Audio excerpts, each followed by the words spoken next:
Good morning students. आज हम real English करेंगे। ठीक है, आई होप आप अपना रियल इंग्लिश को होमवर्क अच्छे से कर रहे हो। आप सभी पेज नंबर 10 चैप्टर 2 मेरे साथ ओपन करो। कर रहे हो ना? गुड। अब आप सभी मेरे साथ फिंगर रखो और अपने चैप्टर का नेम रीड करना मेरे साथ शुरू करो। ठीक है, फिंगर रखो सभी, बोलो HOUSES, हाउसेस। क्या है ये? हाउसेस। फिर से बोलो स्टूडेंट्स, HOUSES, हाउसेस। आगे फिंगर रखो, बोलो BIG, big, BIG, big.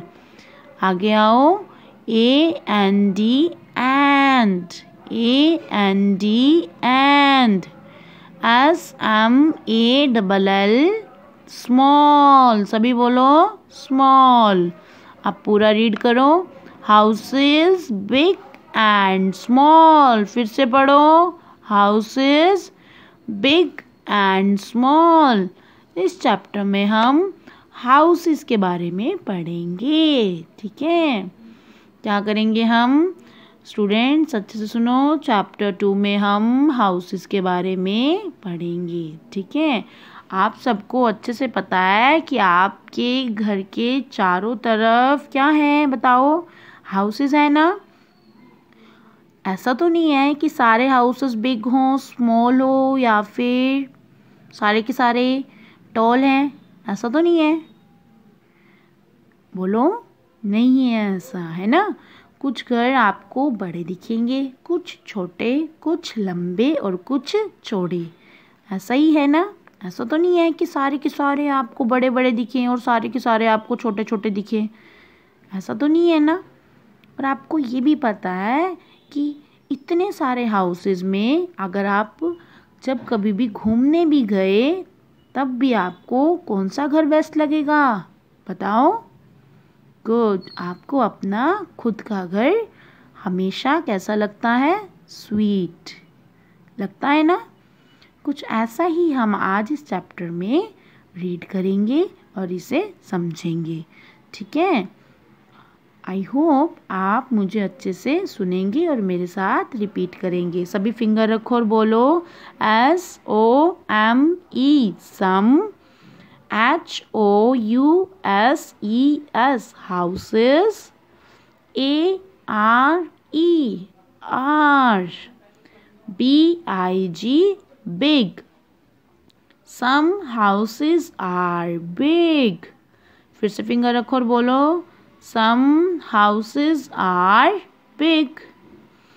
AND, and, SOME, some, ARE, are, SMALL, small, and some are small। अब अच्छे से सुनना, some houses are big and some are small।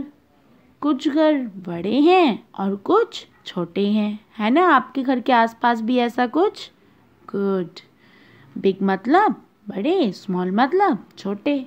ठीक है, अब आप फिंगर रखो और मेरे साथ रिपीट करो। फिर से बोलो, सम हाउसेस आर वाइट। बोलो, some houses are white, WIDE, white. कुछ कैसे हैं बताओ? चौड़े। कुछ घर चौड़े हैं ना? गुड।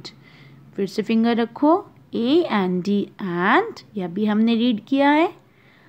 ये क्या है देखो, सम, यह भी फिर से रीड किया था। आर और TALL क्या होता है बताओ?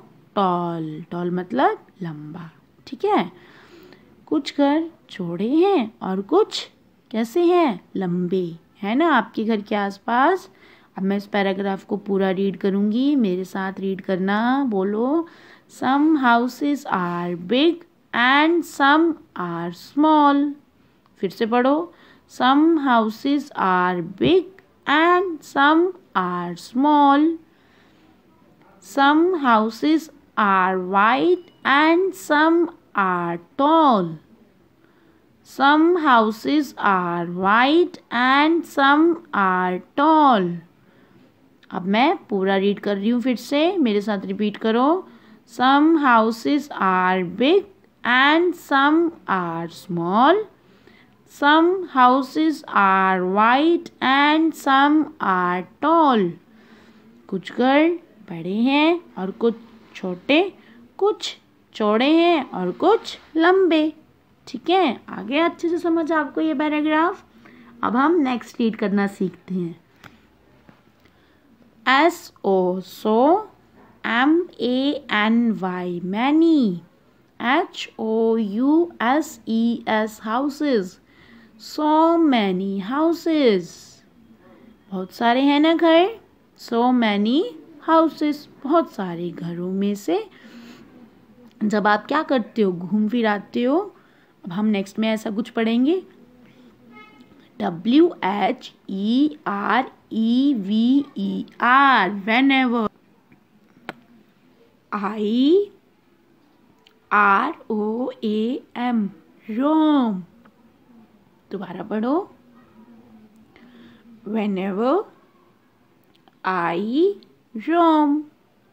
अब हम इसे पूरा रीड करेंगे. So many houses whenever I roam. क्या कह रहे हैं? सबसे पहले तो रोम का मतलब सुनना. रोम का मतलब होता है घूमना फिरना. आपको अच्छे से पता है रोम का मतलब क्या है? घूमना फिरना. आई मतलब मैं. whenever जहाँ कहीं भी. ठीक है, whenever मतलब जहाँ कहीं भी. बहुत सारे घरों में जब आप क्या करते हो, घूम फिर कर आते हो. आगे रीड करते हैं. फिंगर रखो. BUT but, THE the, BEST best, OF of, ALL all, but the best of all.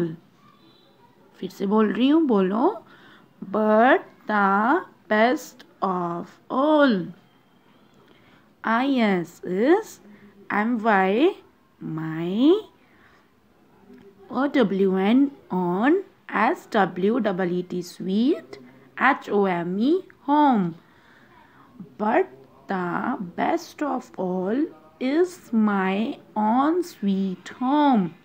लेकिन द बेस्ट ऑफ ऑल, इन सब में जो सबसे बेस्ट है वो कौन है बताओ? Is my on sweet home, मेरा खुद का स्वीट होम है. ठीक है, आपको पता है कई बार आप अपने फ्रेंड्स के घर खेलने जाते हो ना आप सब. जब आप वहाँ पर खेलने जाते हो तो आपको थोड़े टाइम बाद लगता है ना कि मुझे वापस अपने घर ही जाना चाहिए. क्यों ऐसा क्यों फील होता है? क्योंकि आपको भी पता है कि बहुत सारे सो मैनी हाउसेस, बहुत सारे घरों में जब कभी भी आप घूम फिर आते हो तब भी आपको यही फील होता है, यही रियलाइज़ होता है कि सभी में बेस्ट तो मेरा स्वीट होम है खुद का. ऐसा फील होता है ना. मैं इस पैराग्राफ को दोबारा रीड कर रही हूँ, मेरे साथ रीड करना. सो many houses wherever I roam, but the best of all is my own sweet home. So many houses whenever I roam, but the best of all is my own sweet home. ठीक है students, मैंने first और second paragraph अच्छे से read किया. आप सब ने मेरे को अच्छे से फॉलो किया. गुड. अब मैं इन दोनों को रीड करूँगी, मेरे साथ रीड करना. बोलो. Some houses are big and some are small. Some houses are wide and some are tall. So many houses wherever I roam, but the best of all is my own sweet home. I hope आपने इसे मेरे साथ अच्छे से repeat किया. हमने आज chapter 2 finish किया है, ठीक है। इसी के जस्ट नीचे बैक एक्सरसाइज दी होगी, आपने इसे अच्छे से रीड कर इन्हें अच्छे से फिल करना है और जहाँ जहाँ स्पेलिंग्स दिखे उन्हें लर्न करना है, ठीक है। टिक, देखो टिक का साइन ये रहा। The kinds of houses the child sees, देखो आपने किन किन तरह के हाउसेस को देखा है। हमने आज पढ़ा बिग, स्मॉल, वाइड और टॉल। अगर आपने इन चारों तरह के देखे हैं या फिर जो इन ऑप्शंस में आपको जो दिख रहे हैं, यहाँ पर आपको रीड कर उन्हीं हाउसेस के सामने टिक करना है जो जिस तरह के हाउसेस आपने सी करे हैं, देखे हैं।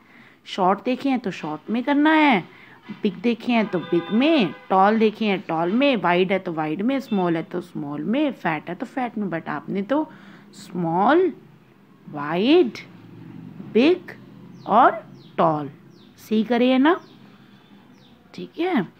तो इन्हीं के सामने देखो टिक किए हुए हैं मैंने, आप सब भी ऐसे ही टिक करना कर लोगे। इसी के जस्ट नीचे है कंप्लीट द फॉलोइंग सेंटेंस, आपको नीचे दिया गया सेंटेंस है उसे कंप्लीट करना है। The child likes his on dash the best, बताओ आपको सबसे बेस्ट अपना खुद का घर लगता है ना, और अपने घर को आप क्या कहोगे, sweet home. Likes is on sweet home, अपने खुद के घर के लिए आप क्या यूज़ करते हो, स्वीट। तो आप यहाँ क्या लिखोगे, स्वीट होम लिखोगे सभी।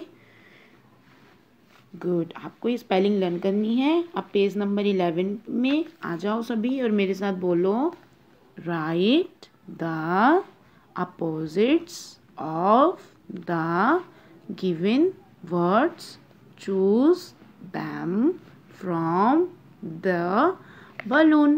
ये देखो ये बलून बना हुआ है ना, इसमें से आपको क्या करने हैं, चूज करने हैं। क्या चूज करने हैं, अपोजिट्स। किनके, जो वर्ड्स आपको दिए हुए हैं इनका अपोजिट चूज कर आपको इनके सामने लिखने। देखो जैसे मैंने लिखा है, ये क्या है बोलो, बिग। बिग का क्या है, स्मॉल। ये क्या लिखा है बोलो, टॉल। टॉल का अपोजिट क्या लिखा हमने, शॉर्ट। ये क्या है, मैनी, और मैनी का अपोजिट क्या लिखा है, फ्यू। ये क्या है, बेस्ट, और बेस्ट का अपोजिट क्या है, वर्स्ट। ये क्या लिखा है, वाइड, और वाइड का अपोजिट क्या है, नैरो। आपको इनकी स्पेलिंग्स अच्छे से लर्न करनी है और लर्न करने के बाद अपनी नोटबुक पे लिखनी है। आप सबको अच्छे से पता है कि अपोजिट्स वर्ड क्या होते हैं, पता है ना। इसे हिंदी में विपरीत शब्द बोलते हैं। जैसे मैं यहाँ पर फिर बता रही हूँ, बिग का क्या मतलब होता है, अपोजिट बताओ। बिग का अपोजिट क्या होगा, स्मॉल, क्योंकि बिग का मतलब आपको पता है, बिग का मतलब होता है बड़ा, और उसका उल्टा क्या होगा, बोलो। बड़े का उल्टा क्या होता है, छोटा होता है ना। तो यहाँ पर बिग का अपोजिट होगा स्मॉल। टॉल मतलब बताओ, लंबा, और शॉर्ट मतलब क्या होता है, छोटा, ठीक है। मैनी, मैनी क्या होता है, ज़्यादा। फ्यू मतलब कम, पता है ना आप सबको। अब बोलो बेस्ट, बेस्ट मतलब क्या होता है, अच्छा या सबसे अच्छा, सबसे अच्छा, ठीक है। वर्स्ट मतलब सबसे बुरा। वाइड मतलब क्या होता है, चौड़ा, ठीक है। और नैरो मतलब बताओ, आपको अच्छे से पता है नैरो का मतलब भी। नैरो का मतलब क्या होता है स्टूडेंट्स, बोलो, ठीक है। नैरो का मतलब टेढ़ा, वाइड मतलब चौड़ा। अब आपको अच्छे से अपोजिट वर्ड समझ में आ गए होंगे। अब आपको इन्हें अपनी नोटबुक पे सुंदर सुंदर राइटिंग में नोट डाउन करना है, कर लोगे ना, सभी करोगे सुंदर राइटिंग में। पेज नंबर 11 आपको अपनी नोटबुक में सुंदर राइटिंग में लिखना है और चैप्टर 2 पूरा खुद से रीड करना है, करोगे। गुड, आज हम यहीं तक रखते हैं, ठीक है स्टूडेंट्स। आई होप आपने अच्छे से सुना, ठीक है। Okay students, thank you, bye, take care.